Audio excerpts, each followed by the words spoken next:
Hi friends, ನಾವೀಗ ತವ ಮೇಲೆ ಉರಿತಾರಲ್ಲ ಫ್ರೆಂಡ್ಸ್ ಬೆಂಕಿಯಲ್ಲಿ, ಆ ಥರದ್ದು ಕಬಾಬ್ ಮಾಡ್ಕೊಳ್ಳೋಣ. ನೋಡಿ, ಅರ್ಧ ಕೆ ಜಿ ಚಿಕನ್ನು ಸ್ಕಿನ್ನು ತೊಗೊಂಡಿದ್ದೀನಿ ನಾನು. ಚೆನ್ನಾಗಿರುತ್ತೆ ಸ್ಕಿನ್ ಟೇಸ್ಟಿಗೆ. ಸ್ವಲ್ಪ ಶುಂಠಿ ಬೆಳ್ಳುಳ್ಳಿ ಪೇಸ್ಟ್ ಹಾಕ್ಕೊಂಡಿದ್ದೀನಿ ಫ್ರೆಂಡ್ಸ್. ನಾನು ಸ್ವಲ್ಪ ಇನ್ನೂ ಸ್ವಲ್ಪ ಶುಂಠಿ ಬೆಳ್ಳುಳ್ಳಿ ಪೇಸ್ಟ್ ಹಾಕೊಂಡು ಅದಕ್ಕೆ ಒಂದು ಸ್ವಲ್ಪ ಹಾಕ್ಕೊಂಡಿದ್ದೀನಿ. ವಿಡಿಯೋ ಮಾಡೋಣ ಅಂತ ನೆನಪು ಬಂತು. ಟೇಸ್ಟಿಗೆ ತಕ್ಕಷ್ಟು ಉಪ್ಪು ಹಾಕೋಣ ಫ್ರೆಂಡ್ಸ್. ರುಚಿಗೆ ತಕ್ಕಷ್ಟು ಉಪ್ಪು,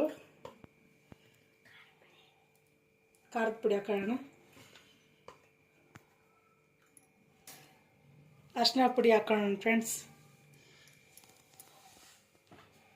ಮತ್ತು ಪುದೀನ ಸೊಪ್ಪು ಕೊತ್ತಂಬರಿ ಸೊಪ್ಪು ಕೊಯ್ಕೊಂಡಿದ್ದೀನಿ ಫ್ರೆಂಡ್ಸ್, ಅದನ್ನು ಹಾಕೋಣ, ಕಲಿಸ್ಕೊಳ್ಳೋಣ ಫ್ರೆಂಡ್ಸ್.